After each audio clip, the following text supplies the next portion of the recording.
FIM FM. Pays de cocagne. Déterminés à s'arracher de l'emprise d'un quotidien sans grande perspective, à leurs risques et périls, ils vont à la quête du Graal en optant pour le saut dans l'inconnu.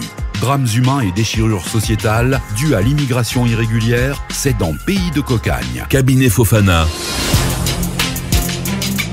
Bonsoir à tous, bonsoir à toutes, bienvenue dans Pays de cocagne. Nous sommes ravis de vous savoir très nombreux à l'écoute de cette émission qui vous informe et vous décrypte l'actualité migratoire à travers le monde. Ce soir, nous passerons en revue le phénomène migratoire accentué par la vague qu'a connue le Lampedusa. Quelle en est l'ampleur, quelle analyse critique épistémologique des mécanismes nationaux et quelle perspective d'approche de mitigation du phénomène migratoire en Guinée. Pour en parler, nous aurons au bout de fil depuis le Canada, Monsieur Aliou Souaré. Lui, il est conseiller en recherche et planification socio-numérique. Nous en parlerons pendant la première partie de toutes ces questions. Et dans le même sillage, je compte donc de la revue de presse de l'actualité migratoire qui vous arrive tous les vendredis à partir de 20h dans le Pays de cocagne. Nous aborderons les questions comme les États membres de l'Union européenne qui s'accordent sur des règles pour répondre aux crises migratoires. Nous aborderons aussi la question du Maroc qui intercepte 200 migrants partis du Sénégal. Migrants secourus en Italie. Une ONG dénonce l'immobilisation de son navire par les autorités. Pour en savoir davantage, nous aurons donc depuis l'île Saïkou Diallo, lui il est politologue. Bonsoir à tous, merci d'être dans le Pays de cocagne. FIM FM, Pays de cocagne, Cabinet Fofana. Ils sont plusieurs milliers depuis quelques semaines à avoir pris l'assaut de Lampedusa aux portes de l'Europe. Ils sont des Guinéens, ils sont Maliens, ils sont des milliers comme je le disais tantôt.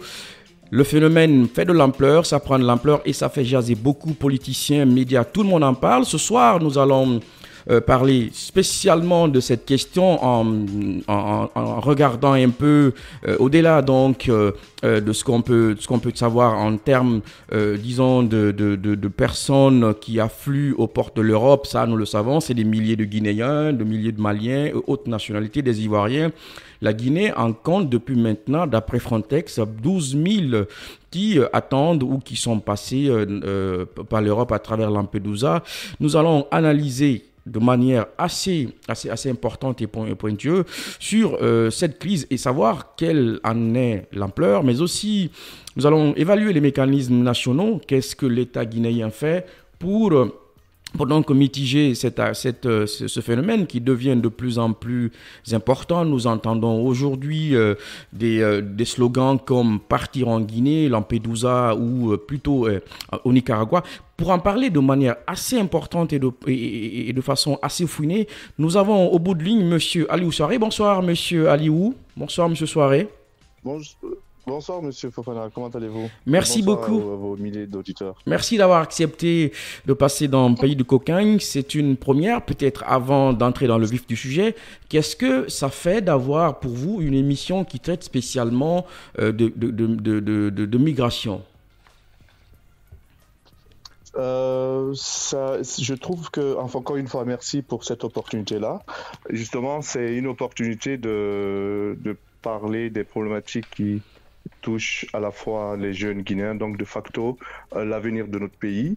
Et parce que souvent on a tendance à croire que le phénomène migratoire, c'est uniquement, on a des statistiques, des problématiques qui sont soulevées à partir des pays d'accueil. Donc, mais il y a, avant de parler d'immigration, il y a d'abord l'immigration, donc la perte que ça pourrait occasionner pour le pays en termes de développement socio-économique. Donc voilà un peu, je pense que c'est une opportunité de voir, si tant soit peu, apporter modestement mon point de vue, mon analyse sur cette situation qui prend de l'ampleur. Vous l'avez dit tantôt, auparavant c'était en Europe, mais il y en a de plus en plus qui prennent des risques et qui viennent en Amérique du Nord, qui partent aussi un peu partout. En tout cas, je ne sais pas si c'est le moment de rentrer un peu dans les détails, mais je pense que il est temps que nos autorités et que chacun, individuellement pris, prennent des dispositions pour cerner, camper et trouver des solutions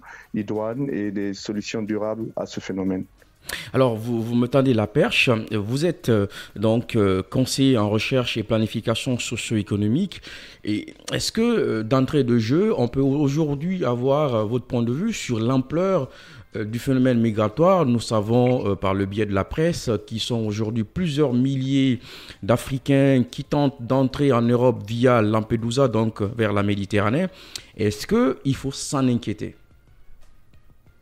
Absolument, il faut s'en inquiéter parce que d'abord, avant de répondre à votre question, je pense qu'il serait important de donner certaines statistiques, de voir un peu les problématiques, ne pas que ce soit juste un échange informel. Je pense que c'est important de rappeler que la Guinée, parmi les raisons, parce que ce n'est pas que la Guinée, hein, c'est un phénomène multiforme qui touche aussi bien la Guinée ou tout comme les pays de la sous-région et d'autres pays aussi. Donc voilà, pour le cas spécifique de la Guinée, je pense qu'il est important de notifier que la Guinée est 174e sur 189 pays. Oui. Donc c'est comme si on ne dépassait que 16 pays en termes de développement. Et il faut savoir aussi que quand on voit le profil migratoire de ces jeunes-là, c'est généralement des enfants ou des jeunes qui sont à la fleur de l'âge. Donc en Guinée, il y en a une personne sur deux qui a moins de 16 ans, donc c'est plus des mineurs. Oui. Et 45% à cause justement de 45% de croissance démographique. Enfin, je m'excuse, j'étais en train de revoir un peu les statistiques de l'OIM, parce que c'est pas des statistiques que j'invente. Je disais que 45% sont de la population guinéenne ont moins de 16 ans, oui. Soit à cause d'une croissance rapide de 2,2%. Et il faut noter aussi que l'espérance de vie étant très faible, seulement 3,8% de la population guinéenne a 65 ans et plus. Et c'est une population assez jeune donc et rurale. Et donc il faudrait donc comprendre un peu les causes qui poussent les jeunes à prendre des risques, à aller au-delà de Lampedusa, à aller dans d'autres pays. Et on peut parler des contraintes socio-économiques qui sont liées au chômage, à la paupérisation générale et à une faible ou une inexistence de la protection sociale, mais aussi à la persistance des inégalités de genre qui explique qu'actuellement, oui. Il y a de plus en plus de jeunes filles qui se lancent dans l'aventure. Il y a quelques années, on observait ça plus chez les garçons ou chez les hommes, mais il y en a de plus en plus de jeunes filles, de jeunes femmes qui sont tentées par l'aventure. Donc, et comment vous expliquez multiforme. Oui, exactement, oui, allez-y. Comment vous expliquez donc le fait qu'aujourd'hui, que de manière prégnante, des jeunes dames sont aussi des candidates à l'entrée en Europe ou dans d'autres pays? Pour être honnête, il n'y a pas d'explication. Enfin, je veux dire, on peut donner des interprétations, mais ça prendrait qu'il y ait des études approfondies, aussi bien à travers le gouvernement que les partenaires de la Guinée, pour comprendre est-ce que c'est uniquement pour des raisons personnelles, familiales plutôt, des raisons personnelles et familiales, et même communautaires. Et n'oubliez pas aussi qu'il y a l'influence des réseaux sociaux. Quand on prend les statistiques, on verra que c'est essentiellement à partir de 2015 que la Guinée est venue en tête de peloton des pays en termes de demande d'asile dans les pays occidentaux. Et ça en dit long un peu sur, j'insiste là-dessus, sur le phénomène des réseaux sociaux. En 2015, c'est quasiment la facilitation ou la libéralisation de l'accès, ou du moins la démocratisation de l'accès à Internet, tout ce qui est tout à fait normal. Et je tiens aussi à rappeler que le problème, c'est pas en soi les migrations. Les sociétés humaines reposent sur l'émigration. En tout temps, les gens, de par nos cultures, surtout en Afrique de l'Ouest, depuis des siècles, ça bouge, ça va, ça vient. C'est tout à fait normal. L'humanité est faite soit d'échanges matrimoniaux ou de migration, mais encore faut-il que ça soit contrôlé et suivi. Et moi, je trouve personnellement dommage que nos statistiques viennent essentiellement des pays qui subissent à plein fouet ce phénomène-là, alors que le problème devait plus nous inquiéter nous autres, puisque c'est une fuite des cerveaux, ou ce qu'il en est, mais surtout c'est une fuite des bras valides. Donc, avant d'aller sur peut-être que je pense que vous allez me donner l'occasion de parler plus tard des pistes de solutions, mais je pense qu'on a de bonnes raisons de s'inquiéter.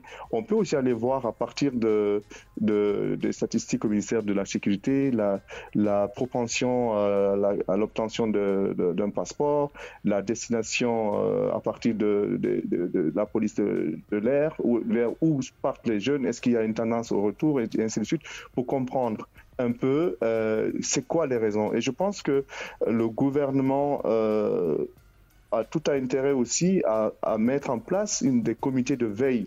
C'est pas du tout, c'est pas sorcier, et je pense que les comités de veille peuvent surveiller un peu, comment dire, sur les réseaux sociaux, comprendre, approcher les jeunes qui ont les candidats potentiels à l'émigration, puisque du point de vue de la Guinée, c'est de l'émigration, pour justement les écouter, comprendre un peu quelles sont les vraies raisons et essayer ensemble de trouver des solutions, soit par l'entrepreneuriat, soit par un accompagnement psychosocial, mais qu'il y ait des solutions réelles qui soient mises en place.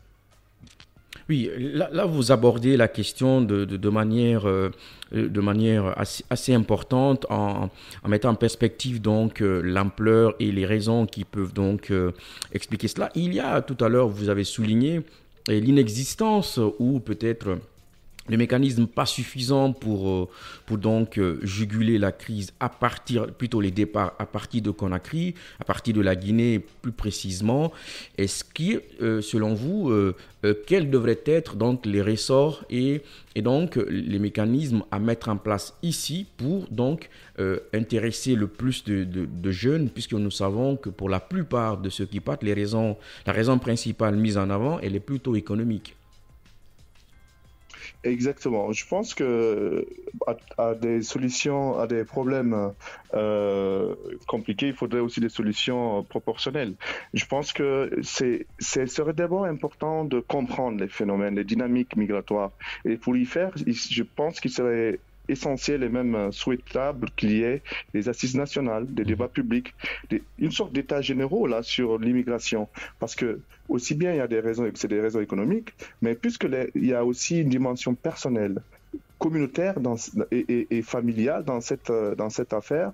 Il serait important d'écouter tout le monde, les parties prenantes, les familles, les décideurs ou du moins les leaders religieux, pour essayer de comprendre. Mais vous savez, moi je suis conscient que c'est l'homo economicus qui édicte les choses. Chaque être humain a tendance à aller chercher son bonheur partout où il se trouve. C'est tout à fait logique. Mais encore faut-il que ça soit encadré et que ça soit bien justifié. Parce que bien entendu, on est tous d'accord qu'il y a certains pays, c'est la diaspora qui a participé dans une large mesure à développer les pays, à les aider. Je suis aussi conscient que ça prend quand même comment dire, la part de l'apport de la diaspora, elle est largement supérieure aux aides publiques au développement. On est tous d'accord là-dessus. Mais si c'est pour aller risquer leur vie, je pense que ce serait important de les écouter, de les former et voir avec les partenaires, parce qu'il y a des pays qui ont une croissance démographique qui est défaillante, qui est négative. Donc, voir avec certains pays comment signer des partenariats pour faciliter cette chose, aux besoins, bien entendu. Parce qu'il ne faut pas se mettre à condamner systématiquement. Il faut les écouter et puis proposer aussi des solutions sur place. Donc, ça peut partir moi, à mon avis, je pense que parmi les solutions, il faudrait favoriser l'entrepreneuriat, surtout chez les jeunes, voir aussi en amont comment réduire le phénomène d'exode du rural, parce que c'est de là où ça part. En fait, avant de parler d'émigration, ça commence d'abord par la diminution de la population dans les zones rurales, alors qu'essentiellement de la population, les activités principales reposent sur le secteur agricole, mais aussi dans 95% dans l'informel. Donc c'est comment formaliser tout ça, c'est comment créer de la richesse dans les régions, donc favoriser la régionalisation, jouer sur diversifier l'économie, aussi bien dans les régions que par secteur d'activité. Actuellement, l'essentiel de notre économie repose sur l'extraction de nos ressources minières. On n'a pas besoin de rentrer dans les détails sur les atouts dont dispose la Guinée, mais je fais un clin d'œil au gigantesque projet de Simandou, ce serait de favoriser un peu le contenu local, aussi bien en termes d'employabilité, en termes de sous-traitance et de co-traitance. Je pense que si on arrive à mettre en place ces politiques publiques orientées vers l'entrepreneuriat, l'inclusion sociale, parce que beaucoup de jeunes Guinéens n'ont pas de protection sociale. En cas de chômage, tu tends la main à ton papa, ou s'il est en vie, ou à ton oncle, ou en tout cas la solidarité mécanique que nous avons dans nos pays respectifs. Et du coup, à l'absence d'une force sociale, d'une force capable de nous aider, les jeunes sont tentés par y aller. Donc, je pense que l'attraction des investissements, des investissements directs étrangers peut être aussi une bonne piste de solution pour attirer des investissements, créer de la richesse et favoriser le partage des richesses. Et quand je dis attraction, je ne dis pas uniquement de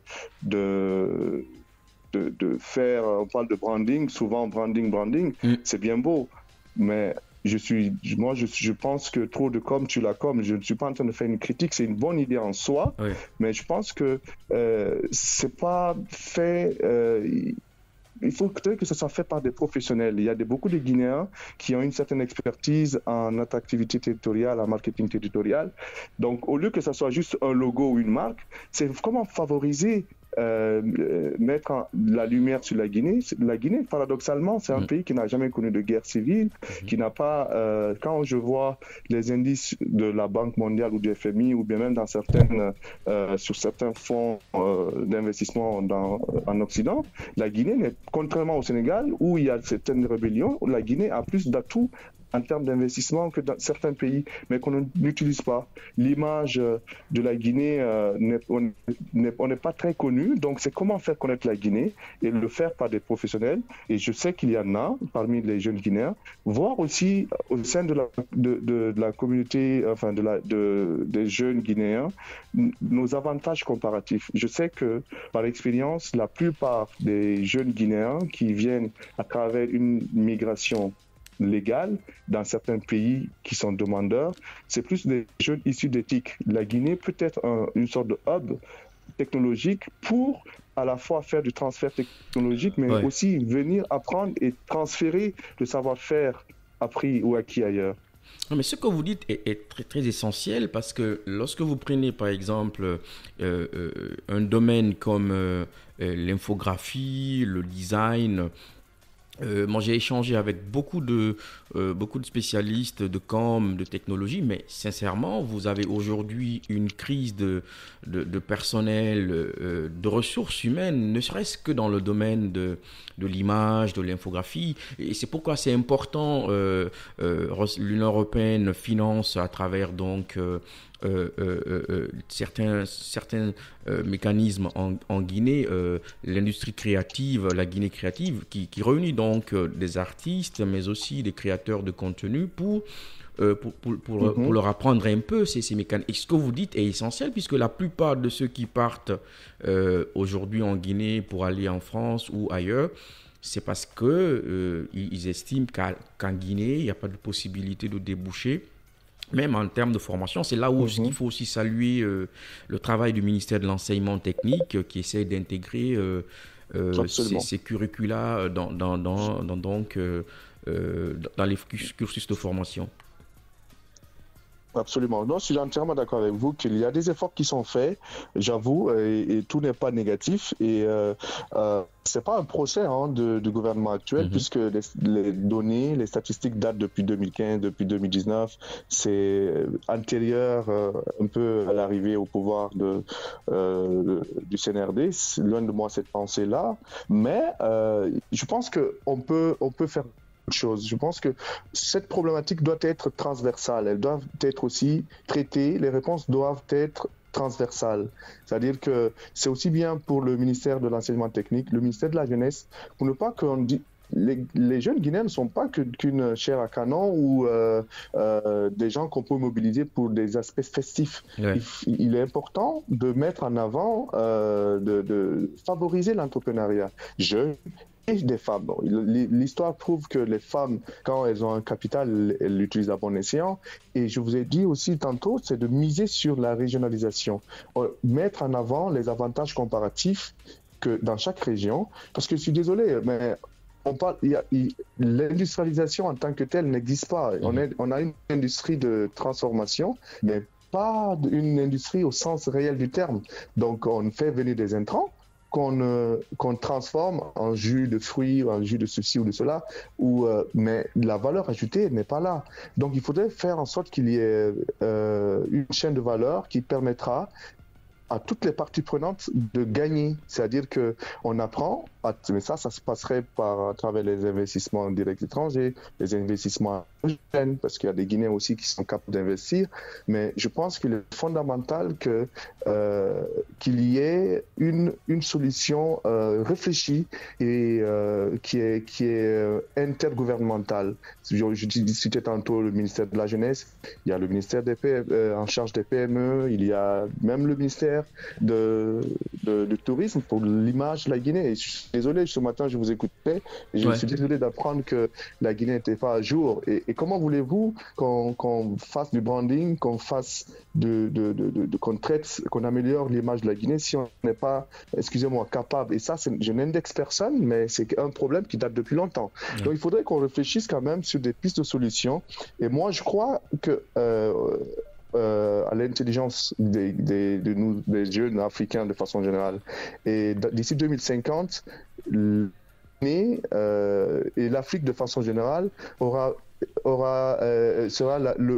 la population la plus nombreuse. Oui. Okay? Et deuxième chose, elle sera essentiellement jeune. Et c'est un marché à pourvoir. Et je me permettais que je ne cite pas le nom, mais j'entendais souvent dire qu'il ne faudrait pas que la Guinée soit le marché des autres. C'est de faire en sorte que nous soyons compétitifs en tant qu'être humain, en tant que personne, en tant que professionnels, mais il faudrait aussi que le pays soit compétitif à travers nos entreprises. Il faudrait aider les entrepreneurs locaux pour booster, créer des champions dans certains secteurs pour qu'on tire vers le haut la création de la richesse et par ricochet, vous verrez, normalement c'est la Guinée qui devrait attirer des travailleurs et pas l'inverse. Mais s'il n'y a pas en amont une politique de formation, notamment professionnelle, et ça je salue le travail qui est en train d'être fait, et qu'il y ait vraiment un travail collégial qui est établi, je pense qu'on a beau tourner en rond, on va dans quelques années parler encore de statistiques en disant que la Guinée est devenue même première devant l'Afghanistan, qui est un pays désertique, pays en guerre, avec tous les problèmes que vous connaissez, malheureusement. Alors, M. Souaré, vous allez rester en ligne. On va juste marquer une petite pause de 2-3 minutes. On va revenir pour parler d'attractivité territoriale et comment, selon vous, ce maillage institutionnel doit être fait pour donc juguler la crise migratoire. Vous restez en ligne, on revient dans sous peu. FIM FM. Première sur l'info. Avec FIM FM. Pays de cocagne. Déterminés à s'arracher de l'emprise d'un quotidien sans grande perspective, à leurs risques et périls, ils vont à la quête du Graal en optant pour le saut dans l'inconnu. Drames humains et déchirures sociétales dues à l'immigration irrégulière, c'est dans Pays de cocagne. Cabinet Fofana. Bonsoir à tous, bonsoir à toutes, bienvenue dans Pays de cocagne. Nous sommes ravis de vous savoir très nombreux à l'écoute de cette émission qui vous informe et vous décrypte l'actualité migratoire à travers le monde. Ce soir, nous passons en revue le phénomène migratoire accentué par la vague qu'a connue donc le Lampedusa. Quelle en est l'ampleur, quelle analyse critique épistémologique des mécanismes nationaux et quelle perspective d'approche de mitigation du phénomène migratoire en Guinée. Pour en parler, nous aurons au bout de fil depuis le Canada, Monsieur Aliou Souaré. Lui, il est conseiller en recherche et planification socio-numérique. Nous en parlerons pendant la première partie de toutes ces questions. Et dans le même sillage, au compte donc de la revue de presse de l'actualité migratoire qui vous arrive tous les vendredis à partir de 20h dans le pays de Coquin, nous aborderons les questions comme les États membres de l'Union européenne qui s'accordent sur des règles pour répondre aux crises migratoires. Nous aborderons aussi la question du Maroc qui intercepte 200 migrants partis du Sénégal. Migrants secourus en Italie, une ONG dénonce l'immobilisation de son navire par les autorités. Pour en savoir davantage, et nous aurons donc depuis l'île Saïkou Diallo, lui il est politologue. Bonsoir à tous, merci d'être dans le pays de Cocagne. FIM FM, pays de Cocagne, Cabinet Fofana. Ils sont plusieurs milliers depuis quelques semaines à avoir pris l'assaut de Lampedusa aux portes de l'Europe. Ils sont des Guinéens, ils sont Maliens, ils sont des milliers comme je le disais tantôt. Le phénomène fait de l'ampleur, ça prend de l'ampleur et ça fait jaser beaucoup politiciens, médias, tout le monde en parle. Ce soir, nous allons parler spécialement de cette question en regardant un peu au-delà donc de ce qu'on peut savoir en termes disons de personnes qui affluent aux portes de l'Europe. Ça nous le savons, c'est des milliers de Guinéens, de milliers de Maliens, hautes nationalités, des Ivoiriens. La Guinée en compte depuis maintenant, d'après Frontex, 12 000 qui attendent ou qui sont passés par l'Europe à travers Lampedusa. Nous allons analyser de manière assez importante et pointueuse sur cette crise et savoir quelle en est l'ampleur, mais aussi nous allons évaluer les mécanismes nationaux. Qu'est-ce que l'État guinéen fait pour donc mitiger ce phénomène qui devient de plus en plus important. Nous entendons aujourd'hui des slogans comme « Partir en Guinée »,« Lampedusa » ou plutôt au Nicaragua. Pour en parler de manière assez importante et de façon assez fouinée, nous avons au bout de ligne M. Aliou Soiré. Bonsoir M. Aliou. Bonsoir M. Soiré. Bonsoir Monsieur Fofana, comment allez-vous? Merci beaucoup. À vos milliers d'auditeurs. Merci d'avoir accepté de passer dans le pays de Cocagne. C'est une première, peut-être avant d'entrer dans le vif du sujet. Qu'est-ce que ça fait d'avoir pour vous une émission qui traite spécialement de migration? Je trouve que, enfin, encore une fois, merci pour cette opportunité-là. Justement, c'est une opportunité de parler des problématiques qui touche à la fois les jeunes Guinéens, donc de facto l'avenir de notre pays. Et parce que souvent on a tendance à croire que le phénomène migratoire, c'est uniquement, on a des statistiques, des problématiques qui sont soulevées à partir des pays d'accueil. Donc, mais il y a, avant de parler d'immigration, il y a d'abord l'immigration, donc la perte que ça pourrait occasionner pour le pays en termes de développement socio-économique. Donc voilà un peu, je pense que c'est une opportunité de voir, si tant soit peu, apporter modestement mon point de vue, mon analyse sur cette situation qui prend de l'ampleur. Vous l'avez dit tantôt, auparavant c'était en Europe, mais il y en a de plus en plus qui prennent des risques et qui viennent en Amérique du Nord, qui partent aussi un peu partout. En tout cas, je ne sais pas si c'est le moment de rentrer un peu dans les détails, mais je pense que il est temps que nos autorités et que chacun individuellement pris prennent des dispositions pour cerner, camper et trouver des solutions idoines et des solutions durables à ce phénomène. Alors, vous me tendez la perche. Vous êtes donc conseiller en recherche et planification socio-économique. Et est-ce que d'entrée de jeu, on peut aujourd'hui avoir votre point de vue sur l'ampleur du phénomène migratoire? Nous savons par le biais de la presse qu'ils sont aujourd'hui plusieurs milliers d'Africains qui tentent d'entrer en Europe via Lampedusa, donc vers la Méditerranée. Est-ce qu'il faut s'en inquiéter? Absolument, il faut s'en inquiéter parce que d'abord, avant de répondre à votre question, je pense qu'il serait important de donner certaines statistiques, de voir un peu les problématiques, ne pas que ce soit juste un échange informel. Je pense que c'est important de rappeler que la Guinée, parmi les raisons, parce que ce n'est pas que la Guinée, c'est un phénomène multiforme qui touche aussi bien la Guinée ou tout comme les pays de la sous-région et d'autres pays aussi. Donc voilà, pour le cas spécifique de la Guinée, je pense qu'il est important de notifier que La Guinée est 174e sur 189 pays. Ouais. Donc, c'est comme si on dépassait 16 pays en termes de développement.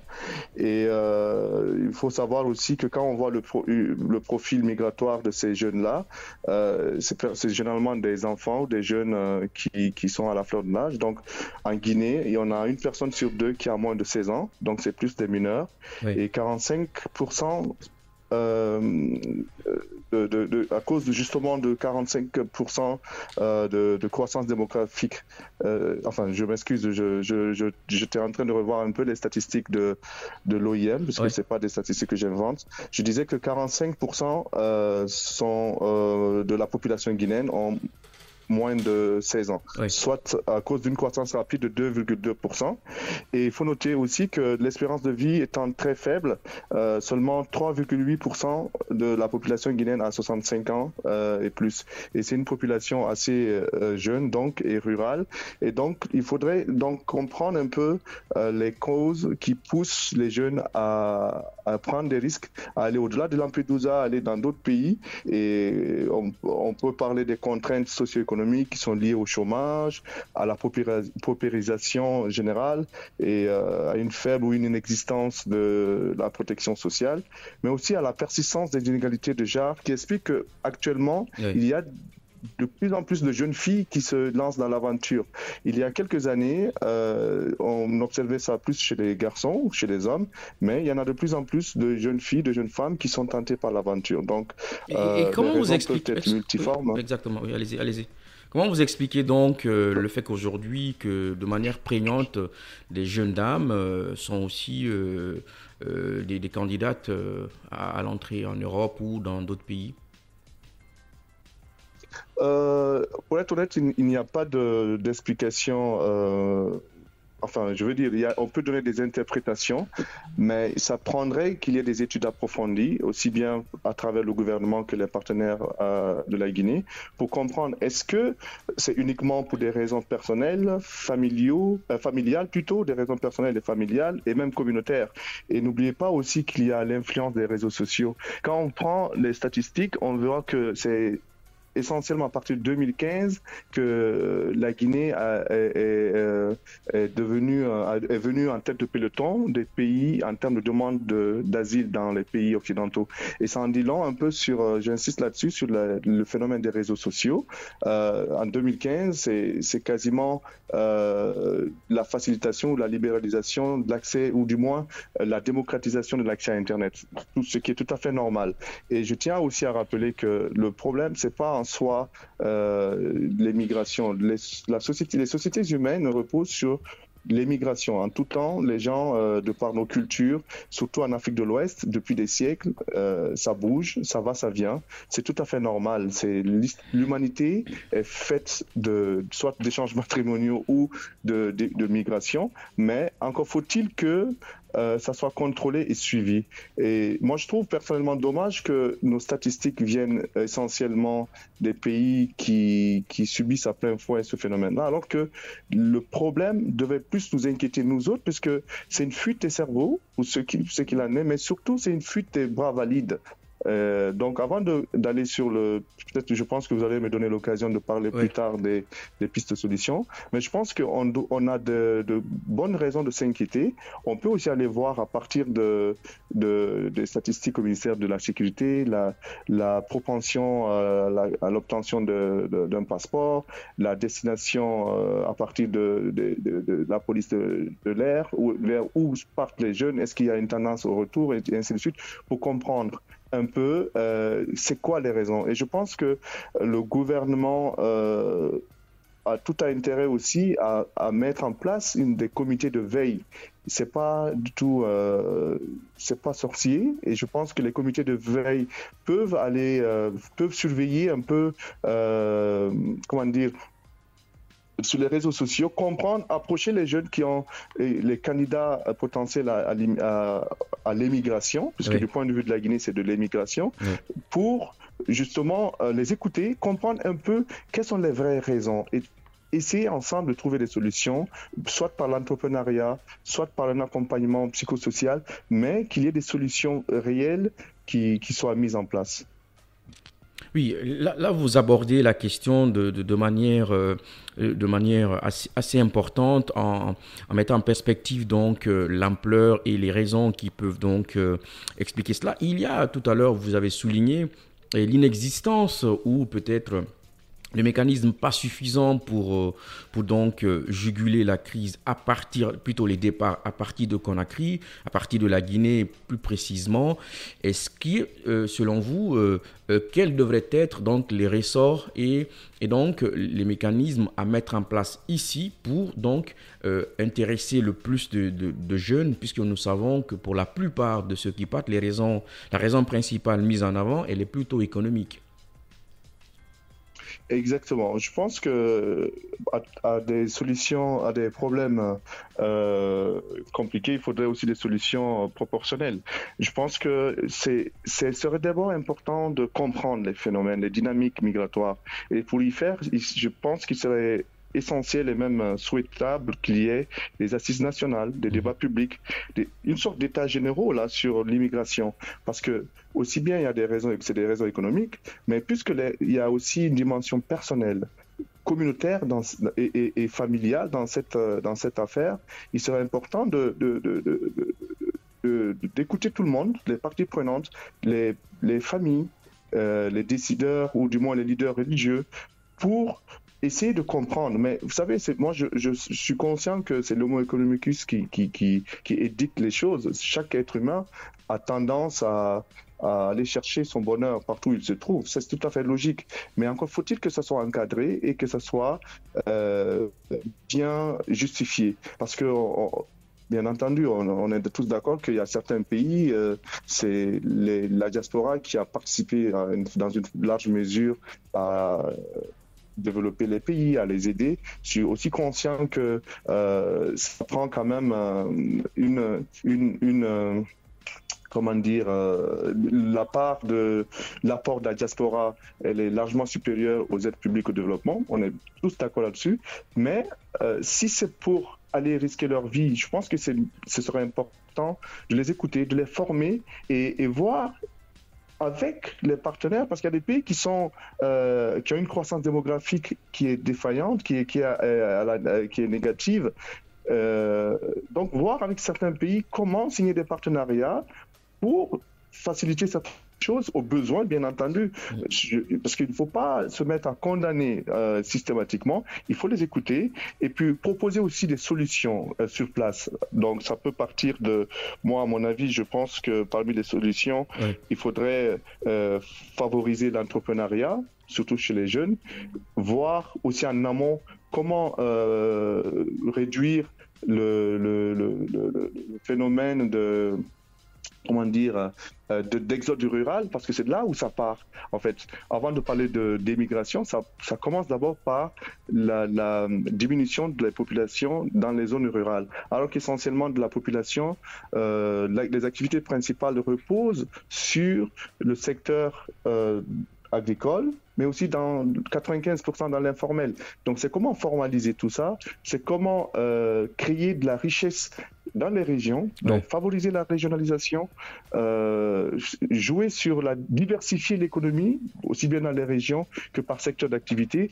Actuellement, l'essentiel de notre économie repose sur l'extraction de nos ressources minières. On n'a pas besoin de rentrer dans les détails sur les atouts dont dispose la Guinée, mais je fais un clin d'œil au gigantesque projet de Simandou, ce serait de favoriser un peu le contenu local, aussi bien en termes d'employabilité, en termes de sous-traitance et de co-traitance. Je pense que si on arrive à mettre en place ces politiques publiques orientées vers l'entrepreneuriat, l'inclusion sociale, parce que beaucoup de jeunes Guinéens n'ont pas de protection sociale. En cas de chômage, tu tends la main à ton papa, ou s'il est en vie, ou à ton oncle, ou en tout cas la solidarité mécanique que nous avons dans nos pays respectifs. Et du coup, à l'absence d'une force sociale, d'une force capable de nous aider, les jeunes sont tentés par y aller. Donc, je pense que l'attraction des investissements, des investissements directs étrangers peut être aussi une bonne piste de solution pour attirer des investissements, créer de la richesse et favoriser le partage des richesses. Et quand je dis attraction, je ne dis pas uniquement de faire, on parle de branding, souvent branding, c'est bien beau, mais je pense que trop de com, tu la com. Je ne suis pas en train de faire une critique, c'est une bonne idée en soi, mais je pense que c'est pas fait. Il faut que ce soit fait par des professionnels. Il y a beaucoup de Guinéens qui ont une certaine expertise en attractivité territoriale, en marketing territorial.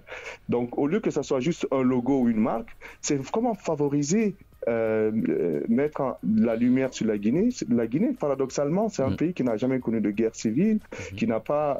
quand je vois les indices de la Banque mondiale ou du FMI, ou bien même dans sur certains fonds d'investissement en Occident, la Guinée, contrairement au Sénégal, où il y a certaines rébellions, la Guinée a plus d'atouts en termes d'investissement que dans certains pays, mais qu'on n'utilise pas. L'image de la Guinée, on n'est pas très connu, donc c'est comment faire connaître la Guinée et le faire par des professionnels. Et je sais qu'il y en a parmi les jeunes Guinéens, voire aussi au sein de la communauté, enfin des jeunes Guinéens, nos avantages comparatifs. Je sais que par expérience, la plupart des jeunes Guinéens qui viennent à travers une migration légale dans certains pays qui sont demandeurs, c'est plus des jeunes issus d'éthique. La Guinée peut être une sorte de hub technologique pour à la fois faire du transfert technologique, mais aussi venir apprendre et transférer le savoir-faire appris ou acquis ailleurs. Non, mais ce que vous dites est très, très essentiel parce que lorsque vous prenez par exemple un domaine comme l'infographie, le design, moi, j'ai échangé avec beaucoup de spécialistes de com, de technologie, mais sincèrement, vous avez aujourd'hui une crise de personnel, de ressources humaines, ne serait-ce que dans le domaine de l'image, de l'infographie. Et c'est pourquoi c'est important, l'Union européenne finance à travers donc certains mécanismes en Guinée, l'industrie créative, la Guinée créative, qui réunit donc des artistes, mais aussi des créateurs de contenu pour leur apprendre un peu ces mécanismes. Et ce que vous dites est essentiel, puisque la plupart de ceux qui partent aujourd'hui en Guinée pour aller en France ou ailleurs, c'est parce qu'ils estiment qu'en Guinée, il n'y a pas de possibilité de déboucher. Même en termes de formation, c'est là où il faut aussi saluer le travail du ministère de l'Enseignement technique qui essaie d'intégrer ces curricula dans les cursus de formation. Absolument. Non, je suis entièrement d'accord avec vous qu'il y a des efforts qui sont faits, j'avoue, et tout n'est pas négatif. Et c'est pas un procès du gouvernement actuel, puisque les données, les statistiques datent depuis 2015, depuis 2019.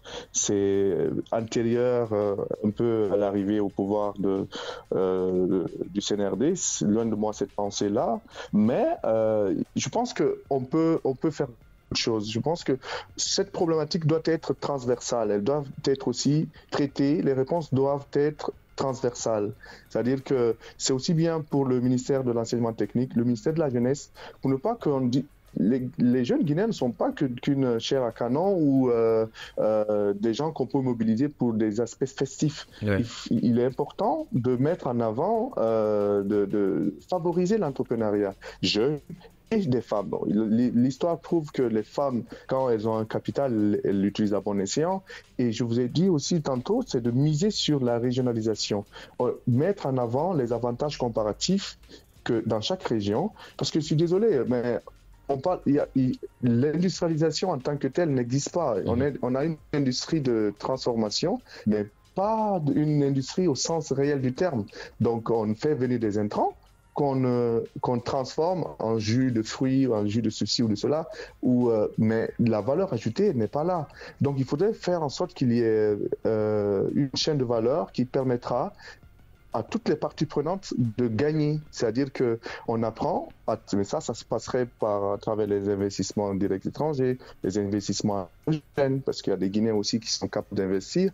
Mais je pense qu'il est fondamental qu'il y ait une solution réfléchie et qui est intergouvernementale.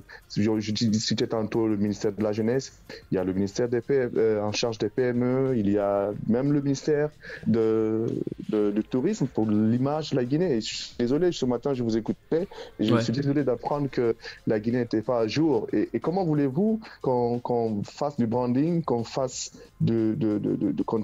qu'on améliore l'image de la Guinée si on n'est pas, excusez-moi, capable. Et ça, je n'indexe personne, mais c'est un problème qui date depuis longtemps. Donc il faudrait qu'on réfléchisse quand même sur des pistes de solutions.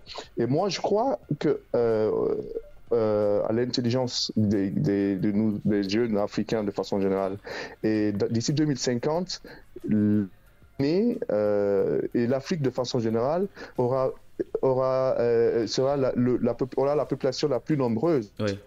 Okay? Et deuxième chose, elle sera essentiellement jeune. Et c'est un marché à pourvoir. Et je me permettais que je ne cite pas le nom, mais oui. J'entendais souvent dire qu'il ne faudrait pas que la Guinée soit le marché des autres. C'est de faire en sorte que nous soyons compétitifs en tant qu'être humain, en tant que personne, en tant que professionnel, mais il faudrait aussi que le pays soit compétitif à travers nos entreprises. Il faudrait aider les entrepreneurs locaux pour booster, créer des champions dans certains secteurs pour qu'on tire vers le haut